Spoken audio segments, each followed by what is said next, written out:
मकर संक्रांति पर लड्डू गोपाल जी की सेवा कैसे करें। राधे राधे, जय श्री कृष्ण। आप सभी भक्तों को मकर संक्रांति के पर्व की बहुत बहुत शुभकामनाएं।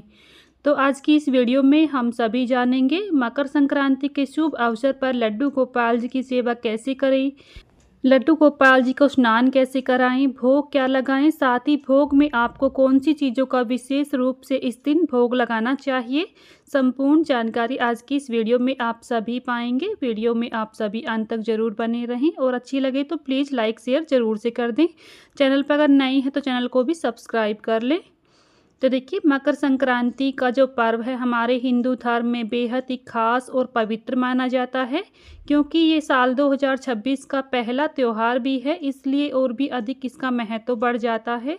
मकर संक्रांति पर दान पुण्य का भी विशेष महत्व होता है। तो देखिए, सबसे पहले हम अपने घर के लड्डू गोपाल जी को समय के अनुसार जगा लेंगे, यानी कि सुबह आप लड्डू गोपाल जी की सेवा जैसे करते हैं उसी तरह से आप उन्हें सुबह उठा लें। इसके बाद देखिए, हमने उन्हें दूध का भोग लगा दिया है। बाल भोग लगाएं। बाल भोग लगाने के बाद थोड़ी देर बाद उनके स्नान की तैयारी करें। तो इस दिन तिल का विशेष महत्व होता है, क्योंकि इस दिन सठतिला एकादशी भी है। सठतिला एकादशी पर 6 प्रकार से तिलों का प्रयोग करके आप अपने जीवन में सुख समृद्धि ला सकती हैं। तो देखिए, सबसे पहले हम लड्डू गोपाल जी को स्नान कराएंगे। तो हमने यहाँ पर गुनगुना जल ले लिया है, जिसमें हमने थोड़े से तिल डाल लिए हैं। काले तिल या फिर सफ़ेद तिल आप डाल सकते हैं।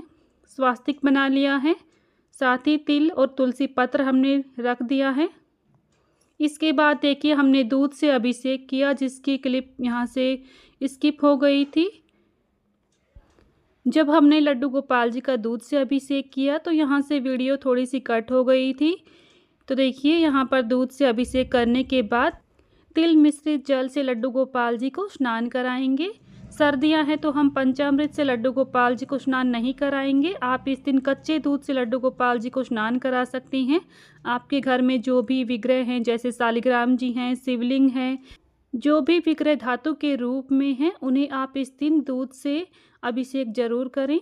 तो देखिए, लड्डू गोपाल जी की सेवा हर फेस्टिवल पर विशेष रूप से की जाती है, क्योंकि लड्डू गोपाल जी हमारे बाल स्वरूप में हैं, तो एक बच्चे की भांति ही इनकी सेवा पूजा की जाती है। तो देखिए, हमने सुंदर सा श्रृंगार कर दिया है। आप चाहे तो इस दिन लड्डू गोपाल जी को नई पोशाक धारण करा सकती हैं। तो ये जो ड्रेस है वो मैंने नई साल पर बनाई थी, तो ये दूसरी बार इसको मैं पहना रही हूँ।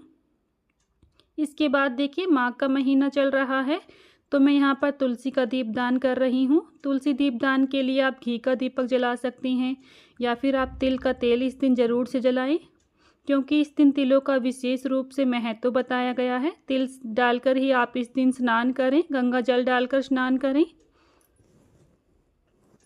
धूप दीप जला लेंगे, साथ ही लड्डू गोपाल जी को चंदन का तिलक लगाएंगे।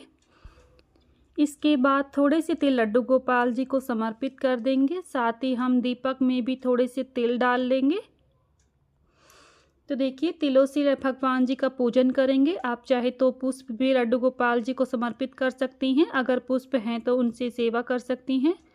तो देखिए, इसके बाद हम लड्डू गोपाल जी को यहाँ पर भोग में क्या लगाएंगे। तो इस दिन तिल से बनी चीज़ों का विशेष रूप से भोग लगाया जाता है। साथ ही लड्डू गोपाल जी की प्रिय तुलसी जी को आप मत भूलिएगा। लड्डू गोपाल जी की पूजा में, श्री हरि विष्णु जी की पूजा में तुलसी जरूर से चढ़ाएं। इसके बाद भोग की बात करें तो इस दिन तिल और गुड़ से बनी चीज़ों का भोग जरूर से लगाएं। तो मैं यहाँ पर मूंगफली और लड्डू का भोग लगा रही हूँ। आप इस दिन देखिए, मकर संक्रांति के दिन एकादशी भी पड़ रही है, तो इस दिन अन्न का भोग तो नहीं लगाया जाएगा। अन्न के अलावा आप फल का भोग लगा सकती हैं, तिल गुड़ से बनी गज्जक का भोग लगा सकती हैं। तो देखिए, गुड़ से बनी चीज़ों का भोग लगाएं, गुड़ का भोग लगा सकती हैं।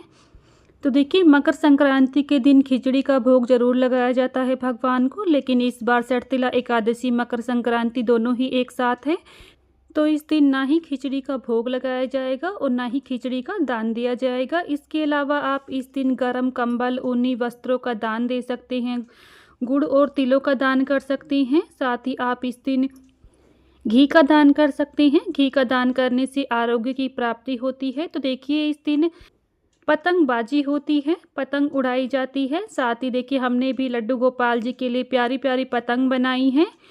तो ये छोटी छोटी पतंग मैंने घर पर ही बनाई है। इसकी वीडियो आपको मेरे दूसरे चैनल पर शॉर्ट में देखने को मिलेगी।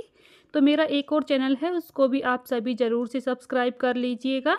छोटी छोटी पतंग लड्डू गोपाल जी के लिए मैंने कैसे बनाई है आपको शॉर्ट वीडियो में देखने को मिलेंगी।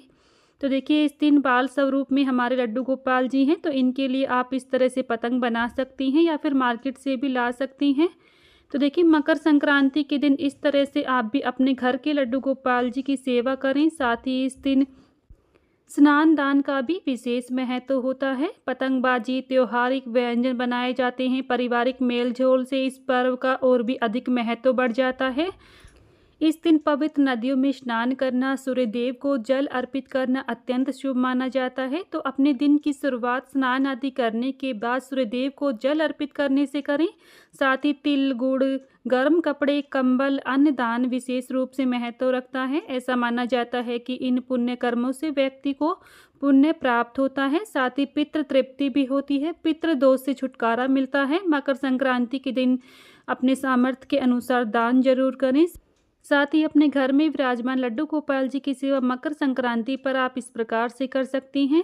वीडियो अगर आपको अच्छा लगा है तो प्लीज़ लाइक शेयर करें। चैनल पर नए हैं तो चैनल को भी सब्सक्राइब कर लें। राधे राधे, जय श्री कृष्ण।